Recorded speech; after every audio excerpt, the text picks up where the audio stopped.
नमस्कार। आज पूरा रीवा और विंध्य क्षेत्र सड़क, रेलवे और हवाई तीनों परिवहन सेवाओं के साथ अच्छी तरह जुड़ गया है। यात्रा के सभी साधन यहां पर उपलब्ध हैं। ये सब देखकर आप में से कुछ के दिमाग में ये जरूर आता होगा कि आज से करीब 100 साल पहले यहाँ के लोगों के पास परिवहन की क्या सुविधा हुआ करती होगी, आवागमन के क्या साधन होते थे और विंध्य एवं रीवा में आधुनिक परिवहन सुविधाएं कब और कैसे प्रारंभ हुई, इनका इतिहास क्या है। आपके इन्हीं प्रश्नों का जवाब इस वीडियो में है, इसीलिए इसे पूरा देखिएगा। सड़कों के अभाव में करीब 1 सदी पहले यहां पर यात्रा का सबसे प्रमुख साधन पैदल चलना ही था। गांव से कस्बों और राजधानी रीवा में लोग पैदल ही आते जाते थे, पर अनाज एवं माल की ढुलाई और अन्य परिवहन के लिए बैलगाड़ी ही सबसे प्रमुख साधन हुआ करता था। इसके अलावा छकड़े भी चलते थे, जबकि संपन्न लोग घोड़े से चला करते थे और उनके घरों की स्त्रियां पालकी से। लेकिन सामान ढोने के लिए बैलगाड़ी ही चला करती थी। तो यह कहा जाए कि बैलगाड़ी उस समय की लाइफलाइन थी तो गलत नहीं होगा। राज्य के जंगली क्षेत्र में बैलगाड़ी की जगह छोटे आकार के गाड़ा चलते थे, जिनमें माल लादने के लिए एक बड़े आकार का टोकरा धरा होता था। लेकिन फिर यहां धीरे धीरे सड़कों का निर्माण होने लगा। पहली पक्की सड़क रीवा से सतना के बीच में सन 1870 में महाराज रघुराज सिंह जी के समय बनी थी, क्योंकि सतना में उस समय बघेलखंड पॉलिटिकल एजेंट का दफ्तर हुआ करता था और सतना में स्टेशन बनने के बाद यहां आवाजाही ज्यादा हो गई थी। इसके बाद 1882 में रीवा राज्य में लोक निर्माण विभाग की स्थापना की गई और मिस्टर हैरिस नाम के ब्रिटिश इंजीनियर के नेतृत्व में यहां कई सड़कों का निर्माण 1886 तक हो गया।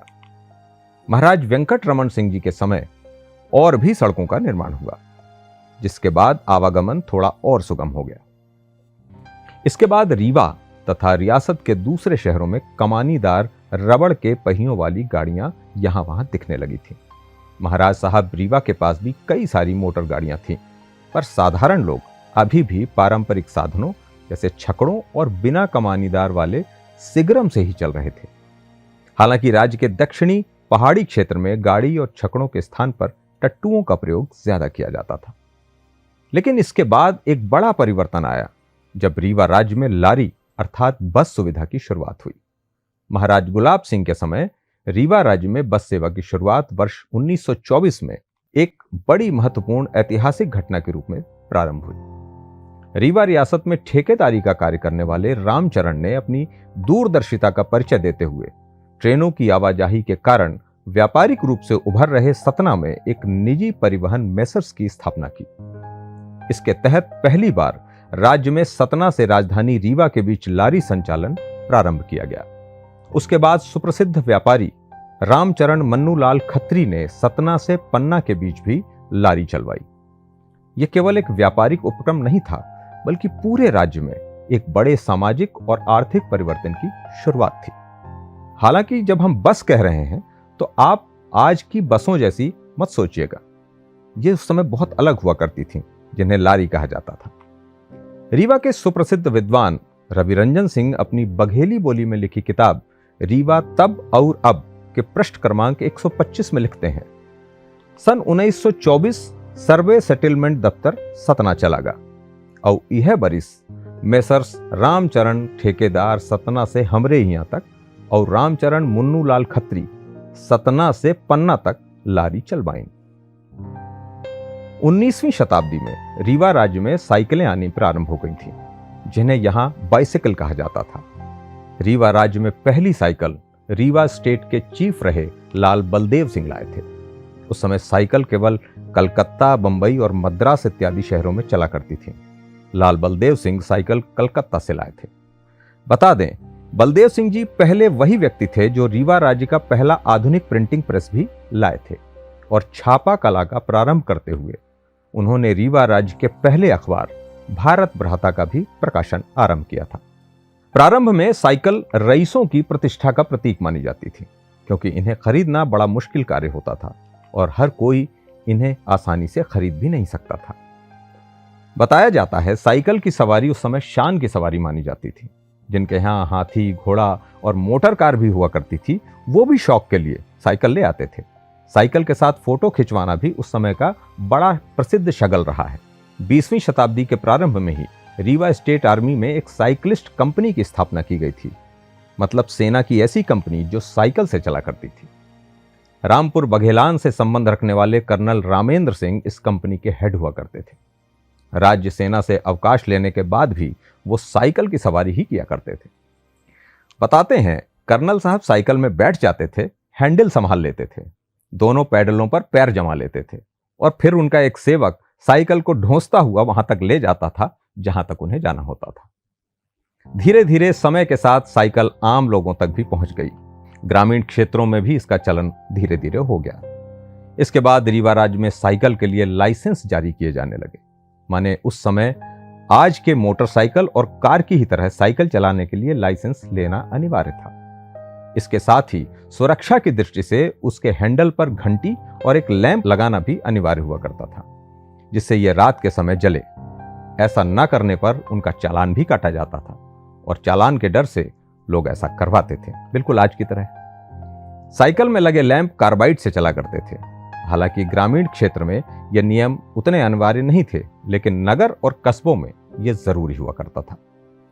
लाइसेंस म्युनिसिपल से बनवाया जाता था। गैर लाइसेंसी साइकिल चालकों का चालान बकायदा हुआ करता था। बताया जाता है उस समय रेले, हैम्बर, हरकुलिस और बीएसए इत्यादि ब्रांड की साइकिल राज्य में खूब चला करती थी। साइकिल की उस समय क्या शान थी कि लोग उन्हें धो पोंछ के दीवार में पीछे टांग कर रखे करते थे। राजधानी रीवा में यात्रियों को गंतव्य तक आने जाने के लिए तांगा और इक्का ही मात्र चला करते थे, पर देश के आजादी तक यहां 3 रिक्शे आ गए थे। पर ये रिक्शे यात्रियों के लिए नहीं थे, बल्कि निजी रिक्शे थे। इसी में से एक रिक्शा विंध्य प्रदेश के प्रथम प्रधानमंत्री कप्तान अवधेश प्रताप सिंह जी के पास था।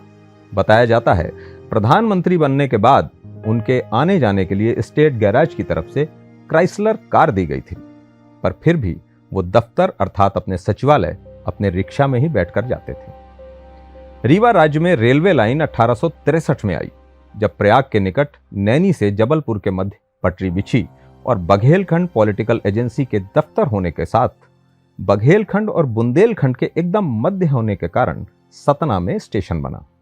इसके साथ गुलाबगंज अर्थात आज के डभौरा में भी एक स्टेशन बनाया गया। हालांकि प्रारंभ में रेल में केवल अंग्रेज अफसर बैठा करते थे। भारतीयों को उनमें बैठने का अधिकार 1880 में मिला, वो भी तीसरे दर्जे में। खैर, कोयले की खोज के बाद कटनी बिलासपुर रेलवे लाइन योजना के तहत ही 1886 में रीवा राज्य के दक्षिणी क्षेत्रों में रेलवे आई। बाकी रीवा सतना रेलवे का प्रारंभ वर्ष 1993 में हुआ। और अब रीवा में एयरपोर्ट संचालित हो रहा है, जहां से दिल्ली, इंदौर और रायपुर के लिए नियमित विमान सेवा चल रही है एवं अप्रैल माह से कलकत्ता के लिए भी विमान सेवा प्रस्तावित है। हालांकि रीवा से पूर्व सतना में 1990 में विमान संचालन के प्रयास किए गए थे, लेकिन सफलता प्राप्त नहीं हो सकी। इसके साथ ही आने वाले समय में ललितपुर सिंगरौली रेलवे लाइन के पूर्ण हो जाने के बाद पूरा विंध्य क्षेत्र ही देश के अन्य हिस्सों के साथ और भी सुगम रूप से जुड़ जाएगा।